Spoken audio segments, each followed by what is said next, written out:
Hello students, last class में हमने curl of a vector field complete किया था और एक न्यूमेरिकल मैंने ही करवाया था। ठीक है, उससे पहले वाली क्लास में मैंने एक क्वेश्चन दिया था और उसका सॉल्यूशन मैंने लास्ट क्लास में बताया था। ठीक है, तो तितिक्ष ने मतलब लास्ट क्लास से जो पहले वाली क्लास थी उसमें जो दिया गया क्वेश्चन था उसका सॉल्यूशन तो क्या वो बताया था उसने कमेंट सेक्शन में कि उसका हो गया। ठीक है, वेरी गुड, किया तो है, एटलीस्ट अटेम्प्ट किया है। कुछ बच्चों ने तो किया ही नहीं है, सीधे सॉल्यूशन देख लिया होगा। ठीक है, और हो सकता है किसी ने किया हो पर कमेंट नहीं किया हो, तो भाई कर रहे हैं आप तो आप कमेंट कर दो, उसमें कोई दिक्कत थोड़ी आ रही है। ठीक है, और फिर भी देखो, मेरी वाहवाही लूटने की कोशिश मत करो, आप इस चक्कर में मत रहो कि भाई मैं तभी आपको समझूंगी जब आप मेरे को कमेंट करेंगे। अगर किसी बच्चे ने ऑनेस्टली किया है लेकिन उसने नहीं बताया है तो भी कोई इशू नहीं है, आप अपने लिए ऑनेस्ट रहिए कि हाँ भाई मैंने किया है, मेरा सही आया है और ये आपके लिए खुश होने वाली बात है। ठीक है, आप ये दिखाने के चक्कर में मत रहा करो कि भाई हमने कर लिया है। ठीक है, लेकिन कुछ बच्चे हैं जिन्होंने साइन इन नहीं कर रखा है यूट्यूब में, तो वो कमेंट नहीं कर पाते हैं आई थिंक, है ना। तो वो कोई इशू नहीं है, अगर आप साइन इन नहीं करना चाहते, कमेंट नहीं करना चाहते, मर्जी आपकी, बट वहाँ दिक्कत है जब आप कर ही नहीं रहे हैं, सोल्यूशन ही नहीं कर रहे हैं, तो वहाँ प्रॉब्लम है। ठीक है, आप कीजिए, मेरा सिर्फ मोटिव ये है, कमेंट से बस मैं क्लियर हो जाती हूँ कि हाँ भाई बच्चे देख रहे हैं वीडियो और देख रहे हैं, समझ रहे हैं और फिर उनको कर भी रहे हैं, बस मेरे लिए ये क्लैरिफिकेशन है। समझ में आ रही है? तो अगर कोई बच्चा इजीली कमेंट कर पा रहा है देन इट्स ओके, और अगर नहीं भी कर पा रहा है कोई बच्चा कमेंट तो कोई दिक्कत नहीं है, बस मेन मोटिव क्या है कि आप क्वेश्चन को सॉल्व करें। ठीक है, ओके। मैं आज एक न्यूमेरिकल इंपॉर्टेंट है, ये आया हुआ है 2009 में, उसको मैं करा रही हूँ सॉल्व। क्वेश्चन क्या है, क्वेश्चन मैं दिखा देती हूँ आपको। क्वेश्चन ये है, ठीक है। अब आप क्या कर सकते हैं, वीडियो को पॉज करें और क्वेश्चन को ध्यान से पढ़ें, अपनी कॉपी में नोट डाउन करें, इसीलिए मैं दिखा रही हूँ उस क्वेश्चन को। ठीक है, अब मेरा टाइम भी बर्बाद नहीं होगा ताकि इसको लिखने में। क्वेश्चन देखिए, U1 U2 U3 लांबिक वक्र रेखीय निर्देशांक है, ये आपको दे रखे हैं ऑर्थोगोनल कर्वीलिनियर कोऑर्डिनेट्स, आपको ये प्रूव करना है। ठीक है, आपको क्या प्रूव करना है, ये आपको प्रूव करना है। इसमें कंडीशंस दे रखी हैं, कंडीशन है आई जे, आपको दो सबस्क्रिप्ट दे रखे हैं जिनकी वैल्यू 1 से लेकर 3 तक है, और इसमें कंडीशन क्या दे रखी है कि अगर आई जे के इक्वल है, यानी कि ये आई और ये जे इक्वल है, यानी कि जब ये 1 1 है, 2 2 है, 3 3 है, तब तो इसकी वैल्यू क्या होगी, 1 होगी। लेकिन जब ये इक्वल नहीं आते हैं, यानी कि जब आई जे के इक्वल नहीं है, यानी कि जब ये 1 है और ये 2 है, ठीक है, तो ये क्या होगा, 0, या फिर ये 2 है या ये 1 है तो 0। मतलब जिस जिस केस में आई और जे इक्वल नहीं होंगे तो 0 होगी इसकी वैल्यू। 21 की वैल्यू ये जो डॉट प्रोडक्ट दे रखा है, और जब इक्वल होंगे तो उनकी वैल्यू क्या होगी, 1। और कंडीशन ये भी बता रखी है इसने कि आई जे की वैल्यू 1 से लेकर 3 तक की होगी, यानी कि आप चले जा रहे हैं। ठीक है, तो सबसे पहले आपको ये प्रूव करना है, इससे क्या कंक्लूजन निकलता है मैं आपको डिस्कस करूंगी, बट पहले हम ये प्रूव करने की कोशिश करते हैं। समझ में आ रही है आपको बात? देखें, आया हुआ क्वेश्चन नहीं है, ठीक है, आपसे होगा नहीं इसलिए मैं करा रही हूँ उसको। देखें, प्रूफ देखें, आपको प्रूव करना क्या है वो मैं लिख देती हूँ यहाँ पे। प्रूव करना है आपको del R upon del U I dot gradient U J is equals to 1 is equals to 0। 1 कब होगा, if I is equals to J, और 0 कब होगा, if I is not equals to J. ठीक है, और आपको बता रखा है where I J is equals to 1 2 and 3, right. Okay, proof देखें आप इसका। प्रूफ देखें, सबसे पहले तो इसमें मुझे ज़रूरत पड़ेगी किसकी, आपको यहाँ पे दिख रहा है कि मैं डॉट प्रोडक्ट तब कर पाऊंगी जब मैं ग्रेडियंट निकालूँ। ठीक है, तो what is the definition of gradient, हम जानते हैं कि ग्रेडियंट क्या होता है।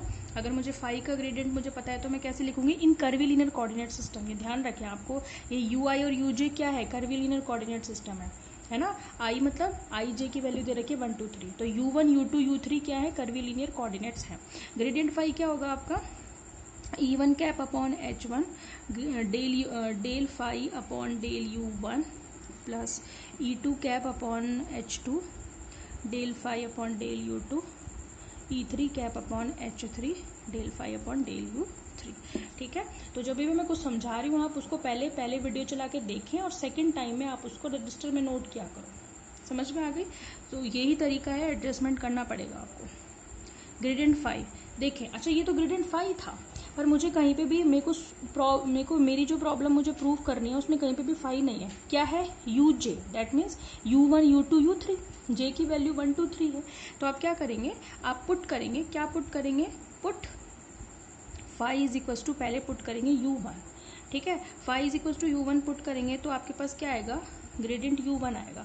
तो आप क्या करेंगे, E1 कैप अपॉन H1, ठीक है, और साथ में क्या आएगा आपके पास, del U1 upon del U1, U1 का U1 के रेस्पेक्ट में 1, अब U1 का U2 के रेस्पेक्ट में 0 और U1 का U3 के रेस्पेक्ट में 0, तो ये दो टर्म तो 0 हो गई, केवल एक ही टर्म बची आपके पास। तो आपके पास बच क्या गया, आपके पास बच गया 1, तो ये हो ही गया है ना। आपके पास बच गया gradient U1 is equals to E1 cap upon H1, है ना। अब बाकी के दो करने की जरूरत नहीं है, आप समझ गए हो। सिमिलरली क्या होगा, सिमिलरली होगा ग्रेडियंट U2 कितना होगा, E2 कैप अपॉन H2, और ग्रेडियंट U3 क्या होगा आपके पास, E3 कैप अपॉन H3। समझ में आ रही है बात आपको, ठीक है। तो ये आपके पास इक्वेशन 1 मिल गई, ये 2 मिल गई, ये आपको 3 मिल गई, ठीक है। पहला काम तो ये हो गया हमारा, ये वाला काम समझ में आ गई। अब देखिए अब हमें ये वाला काम करना है, ये काम तो कर दिया हमने, ये वाला काम करना है आपको। तो आप क्या करेंगे, सबसे पहले मुझे आर वेक्टर चाहिए बट इन कर्वीलिनियर कोऑर्डिनेट्स, ठीक है। तो let R is function of किसका, कर्वीलिनियर कोऑर्डिनेट्स, यानी कि U1 U2 और U3 का। फिर आप क्या निकालेंगे यहाँ से, आप डी आर वेक्टर निकाल लीजिए। डी आर वेक्टर मतलब del R upon del U1 DU1। अब मुझे बताने की जरूरत नहीं है ये कैसे आया है, आप खूब कर चुके हो फर्स्ट ईयर में और अब खूब करोगे इसको सेकेंड ईयर में। Del R upon del U3, समझ में आ गई बात, ठीक है, ओके।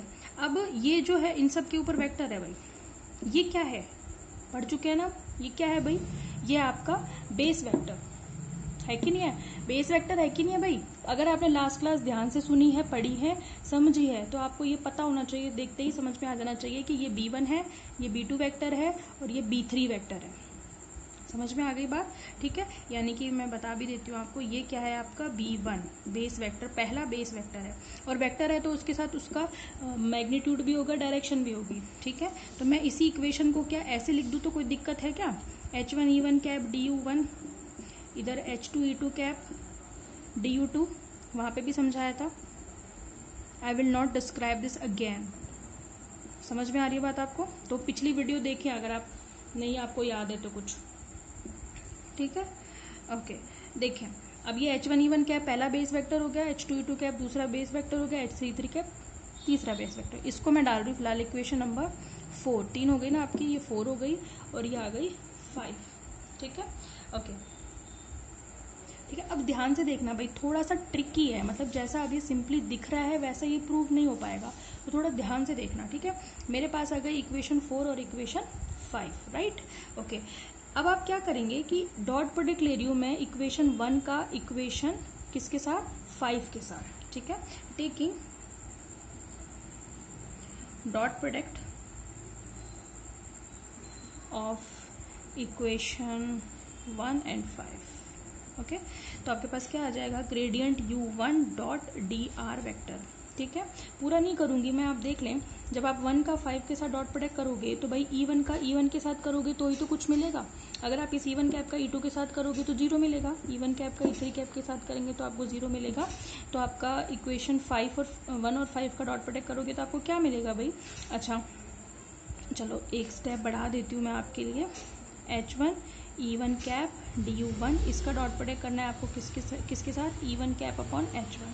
अब ये तो E1 कैप तो हो गया 1, आपके पास क्या बच गया, H1 से H1 कट जाएगा तो क्या बच गया, DU1 बच गया कि नहीं बच गया, DU1, ठीक है। तो अगर आप क्या करेंगे, आगे भी करना चाहते हैं किसका, U2 का, यानी कि इक्वेशन 2 का 5 के साथ करेंगे तो आपको DU2 मिलेगा, इक्वेशन 3 का 5 के साथ करेंगे तो आपको DU3 मिल जाएगा। तो वहाँ कोई दिक्कत नहीं है, आप एक कर दो तो बाकी का भी आप सिमिलरली करके बता सकते हैं, ठीक है। अभी केवल इतना, ओके। फिर हम क्या कर रहे हैं, अब ये मेरे पास जो आ गई इसको मैं डाल रही हूँ इक्वेशन नंबर 6 हो गई ना, 6, ठीक है।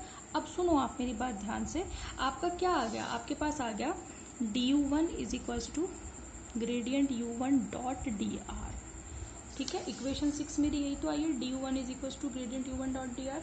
ठीक है, अब देखें आप, du1 is equal to gradient u1, ये मेरे पास कहाँ है, ये रहा इक्वेशन नंबर 1 में। ठीक है, ओके, और dr, अब मैं पता है क्या करूंगी, dr की कौन सी वाली वैल्यू रखूंगी, इक्वेशन 5 की नहीं रखूंगी, इक्वेशन 4 की रखूंगी, तभी तो मुझे मिलेगा del R upon del U I. आप देखो, जब आप पूरा देख लोगे ना आपको पूरा समझ में आ जाएगा। ठीक है, तो मैं क्या कर रही हूँ, ग्रेडियंट u1 तो मेरा ऐसे का ऐसा ही है, क्यों, क्योंकि मेरे को जहाँ प्रूव करना है वो वैसे का वैसा ही है। ठीक है, तो मैं नहीं छेड़ रही हूँ उसको, तो ग्रेडियंट u1 वैसे का वैसा, डॉट dr वेक्टर की वैल्यू रख रही हूँ मैं इक्वेशन 4 से। ठीक है, कितनी है, del R upon del u1 du1 plus del R upon del u2 du2 plus del R upon del u3 du3। ठीक है, डॉट प्रोडक्ट इनका लेना है मुझे। ठीक है, यहाँ पे आप बता देना यूजिंग 4। ओके, देखें, जब आप क्या करेंगे, डॉट प्रोडक्ट लेंगे तो आपको क्या मिलेगा, डॉट प्रोडक्ट जब आप लेंगे तो आपको क्या मिलेगा भाई, देखें, अब आप इसको ऐसे तो सॉल्व नहीं कर सकते जैसा ये दिख रहा है, तो आप क्या करेंगे, कंपेयर करें, दोनों साइड कंपेयर कर लें, comparing coefficient of du1, compare करें दोनों साइड du1 के कोफिशिएंट को कंपेयर करें। जब आप इसको इसके साथ कंपेयर करोगे तो आपको क्या मिलेगा भाई, आपको यही तो मिलेगा, gradient u1 dot del R upon del u1 is equal to 1। मिलेगा कि नहीं मिलेगा, दूसरे कोफिशिएंट को कंपेयर कीजिए, आपको क्या मिलेगा, आपको मिलेगा ग्रेडियंट u1 यानी कि इसका इसके साथ। ठीक है, dot del R upon del u2 is equal to 0 नहीं मिलेगा क्या, क्योंकि लेफ्ट हैंड साइड पे आपके पास du2 का कुछ भी नहीं है। समझ में आ रही है बात आपको। ठीक है, तो gradient u1 dot del R upon del u2 0। इसी तरीके से तीसरा कोफिशिएंट अगर आप कंपेयर करोगे तो आपको क्या मिलेगा, ग्रेडियंट u1 डॉट किसके साथ, तीसरे के साथ, यानी कि del R upon del u3 is equal to 0। क्यों, क्योंकि LHS में u3 का भी कोई कोफिशिएंट नहीं है, केवल du1 का ही है।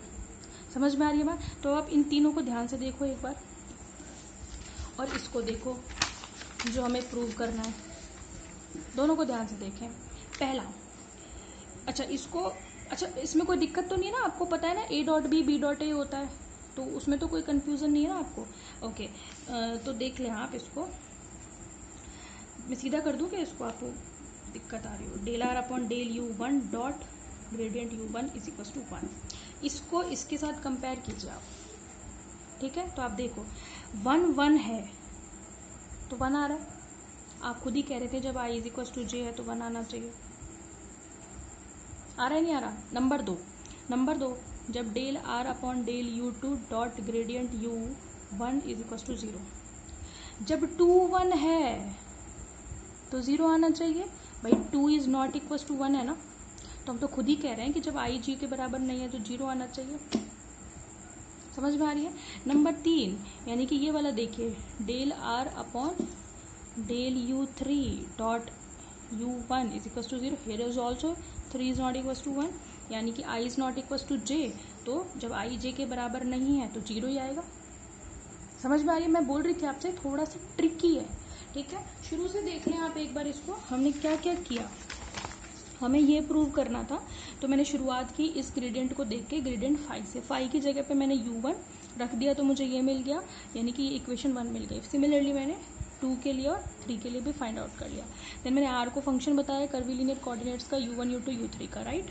इसके बाद मैंने इसको dr को फाइंड आउट किया, ये बेस वेक्टर था तो मैंने इनको मैग्नीट्यूड और डायरेक्शन की फॉर्म में लिख दिया। फिर मैंने क्या किया, इक्वेशन 1 और 5 यानी कि इस ग्रेडियंट u1 का इस dr के साथ क्या ले लिया, डॉट प्रोडक्ट, तो मेरे को du1 मिल गया। फिर मैंने क्या कहा कि du1 इज इक्वल टू ये है, तो अब की बार जो ये dr वेक्टर था वो मैंने इक्वेशन 5 नहीं रखी है, अब की बार मैंने रखी है 4, यानी कि इसको रखने के बाद मैंने कोफिशिएंट्स कंपेयर किए दोनों साइड पे, तो मैंने u1 के साथ किया तो 1 आ गया, इसका इसके साथ किया तो 0, इसका इसके साथ किया तो 0, क्योंकि लेफ्ट हैंड साइड में du2 का कोई कोफिशिएंट नहीं है तो आप 0 ही लिखोगे। समझ में आ गई। और मैंने देखा कि मेरे पास जो आया है वो बिल्कुल वही है जो मुझे कंपेयर करना है। तो तो मुझे ये जो 3 रिजल्ट्स मिले हैं उनको मैं ऐसे ही तो लिखूंगी कि del R upon del U I dot gradient, short में del R upon del U J 1 होगा। कब 1 होगा? जब आई जे के बराबर है। तो देखो ना, जब बराबर आ रहे हैं तो 1 ही आ रहा है, समझ में आ रही है। और अगर जे के बराबर नहीं है, यानी कि देखो जब ये बराबर नहीं है तो इसकी वैल्यू क्या आएगी? 0। ये मैंने काम सिर्फ DU1 के लिए किया है। आप चाहें तो 2 के लिए भी चेक कर सकते हैं, यानी कि आप सेकंड केस में जैसे मैंने यहाँ पे डॉट प्रोडक्ट केवल 1 और 5 का लिया है, आप 2 और 5 का लीजिए डॉट प्रोडक्ट, ठीक है। तो आपके पास क्या आएगा? ग्रेडियंट U2 आएगा, यहाँ पे DU2 आएगा। समझ में आ गई? तो आपके फिर से 3 रिलेशन मिलेंगे, ठीक है, बट वो यही मिलेंगे, ठीक है। इफ़ यू आर इंटरेस्टेड ना आप कर सकते हैं। अच्छा, अब से मेरी वीडियो अप टू 15 मिनट्स की होगी भाई, अपलोड करने में थोड़ी प्रॉब्लम आ रही है, तो अप टू 15 मिनट्स में ही मैं अपना टॉपिक कंप्लीट करूँगी, या छोड़ूंगी तो नेक्स्ट में बताऊँगी, ठीक है। अपनी पढ़ाई पे फोकस कीजिए, जो करने के लिए कहती हूँ आप एटलीस्ट कीजिए, और जो कमेंट कर सकते हैं वो कमेंट करें। तो मेन मुद्दा क्या है करने का, कि भाई आपको जो दिया जाए वो आप मेरे साथ साथ चलिए, साथ साथ करेंगे तो फ़ायदे में रहेंगे, ठीक है।